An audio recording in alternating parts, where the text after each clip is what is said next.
everyone, and welcome back to another episode of A Magic You. My name is Yulisa, and I am your host for this podcast.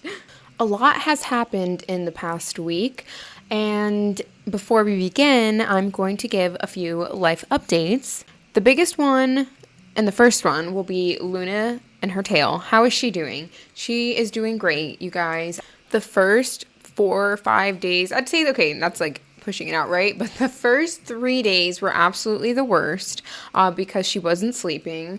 Then the next 2, we just got better at like a routine of how to take care of her. She had already been coming with us everywhere, so we would just take her with us if we needed to. She was on more meds, so she was a little bit more tired, but we kept her with us the entire time. She did come to work with me one day because Ty was very overstimulated with her at the store, and I made a little pet enclosure for her, and I had to adjust my schedule so I could be home. It was definitely a lot and has been, and it is Sunday that I'm recording this. It's been a week and a half. Come this Wednesday, we will be getting her stitches out, and then hopefully they will tell us that we're good to go and can take the cone off and she will be fine.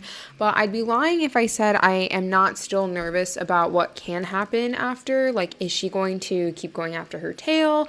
Is she going to be fine? Because she really hasn't had any differences in her personality now that she's came off of medication. She's doing really good, which is amazing. And yeah, so that is Luna's update. We already got our pictures back from the photo shoot we did the day Luna got surgery at the laundromat, and they're so cute. I can't wait to really sit down and be able to look through them and figure out how I want to use them, and also maybe print some out. Ty got a new truck over the week, and I honestly don't even know if he minds me sharing this, but it was so, I don't want to say spur of the moment. The right truck came up at the right time. We had been looking for something else because my Honda that I have had since I was 16, my first car, we still have her, and she's gone all over Europe because I did ship her out with me, but she needs some major repairs and TLC. She's been on the road for 10 years nonstop, and I will be so for real, guys. I don't think I've gotten very much besides an oil change and him doing whatever he needs to do. Ty's always taking care of it. So yeah, she just needs a lot of work. And yeah, Ty got a new truck. It's a classic. It's his baby. She is beautiful and pristine. Is that the right term? I don't know. Condition. A 2005 Chevy Silverado 1500 with, I don't even know. He said it's the Z something, a really nice trim package. He's pumped. It's a maroonish color, not burgundy. You guys know I don't like burgundy. It's maroony.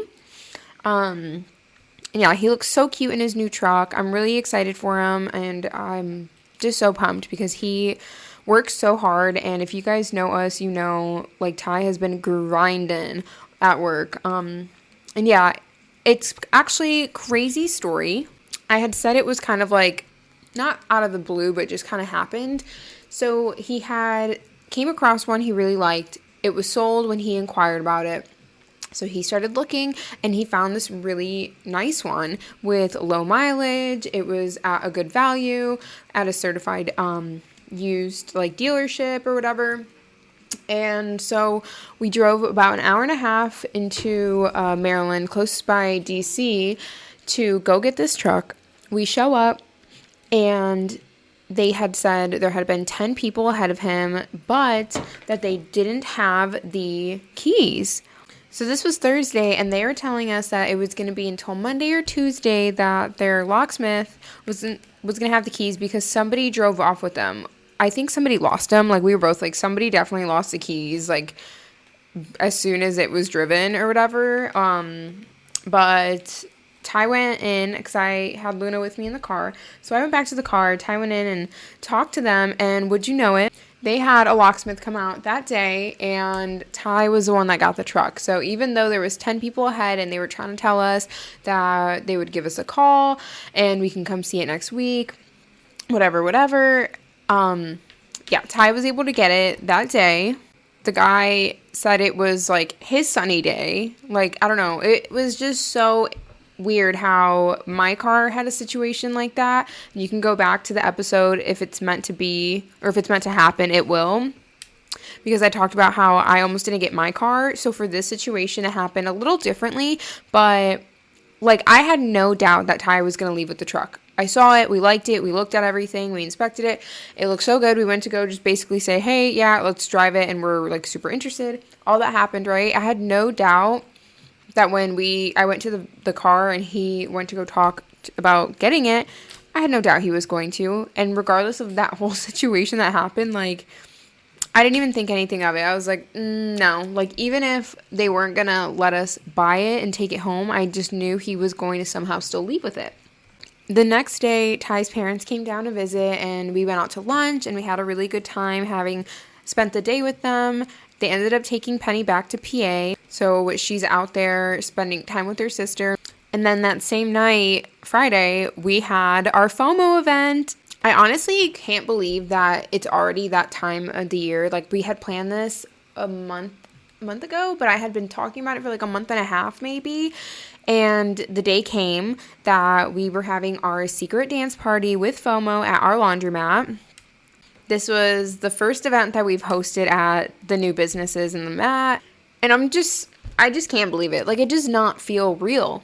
We had such a good turnout. I want to say there was 35 or 40 people, and that's like we sold out, but I'm excited that this time we got to see like how the music was and volume and how many people we can actually comfortably fit, and I'm pumped to go bigger with the next one hopefully and just have more and have fun. There was such a great community and such a mix of people, and everyone was wearing all kinds of different things. The lights were going. We had done everything possible to make the atmosphere so welcoming. I'm talking a laundry cart used as a clothes rack with like clothes hangers on there, and there was a group of moms that came in that were so fun, and they came in prepared with bubbles, clothespins, and like light up sticks, balloons.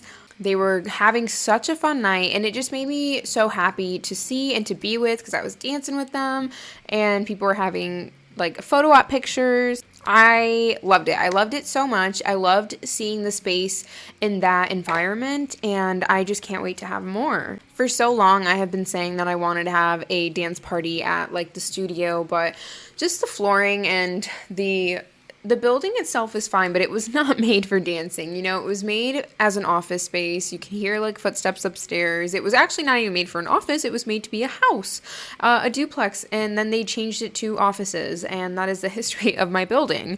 But the point is like I'm a little bit more nervous just because of that reason with the studio. But regardless, we were able to have it at the mat, and it was a great turnout. I had a lot of fun, and I just can't wait to have more. Like, can you imagine a Halloween one? That sounds so much fun.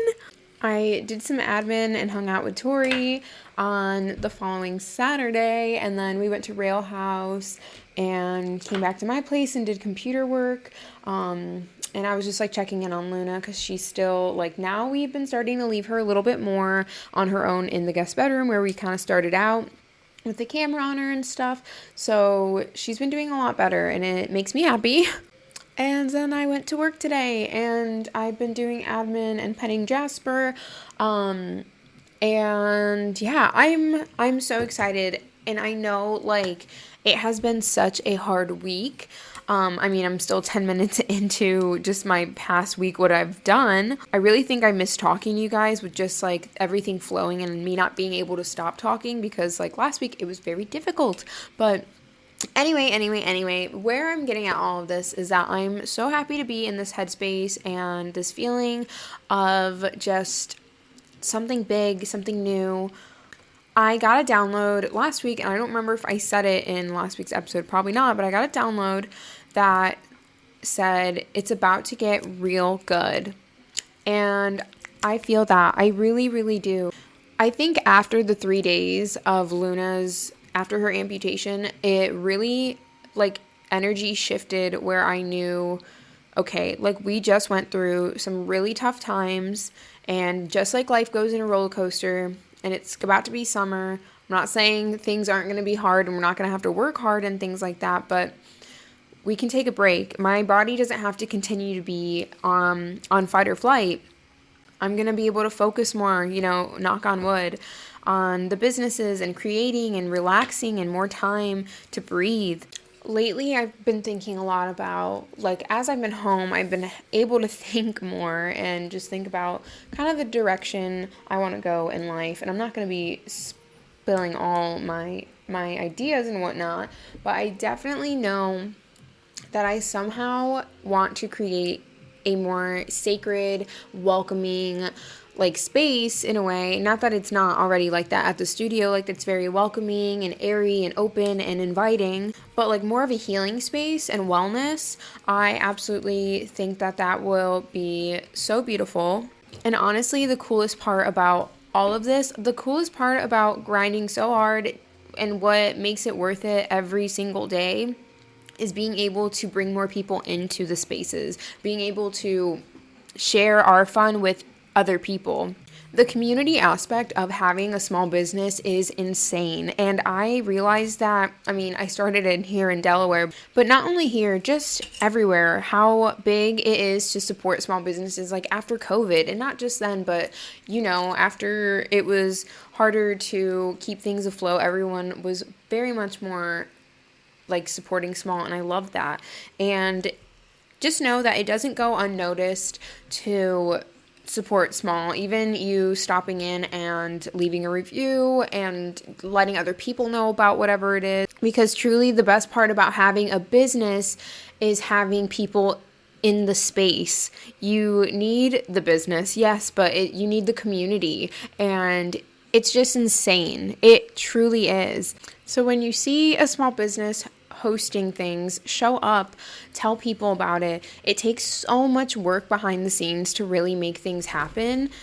And even just a showing a face means the world, or letting them know, oh my gosh, I'm so sad I missed it. We've had events, some busier than others, and we know when there's others, we're what could we have done better? We've brought everything in to bring, people in, welcoming, it's provide services, everything like that. So when it isn't as big as a turnout as you're hoping for, it's really upsetting. You just want to give all that creativity and love out, and then it's dang, nobody came and now I have all these baked goods, But it doesn't mean not continuing to do them. I say that because it takes time for people to realize, hey, they're having something. Oh, I missed the last one. Maybe they didn't like the post. Maybe they didn't say anything, but people are still watching. So it's so important to continue to have the events. Learn from every single one. Learn to see what is liked, what isn't, what you can get, where you can get new things, how to save, how to reuse, party supplies, and what type of people to bring together if you want to have bigger events and things like that, Next month, I'm hosting an Ink and Intuition Night at Prickly Pear, and there is going to be card reading and a flower bouquet area, and I'm trying to figure out kind of what else I want to bring into the space that will complement the whole theme. Okay, guys, I have to take a quick pause because I need to go grocery shopping. I will be so for real, and I don't know if I will be able to come back. I'm getting picked up in Ty's new whip. I really enjoy grocery shopping with him, so I am going to hurry up and get ready. I hope that there was something in this for you, this random short clip I was able to produce for you guys. If you hear that crunching, it's Jasper being a freak. Stop it, Jasper. All right, I love you guys. I hope that you have a beautiful week, and just know that main downloads from today's episode are it's about to get so good, and alignment. Follow what feels right for you, okay? Support local businesses and just be happy and healthy and loving and kind always, okay? All right, I love you guys. Bye.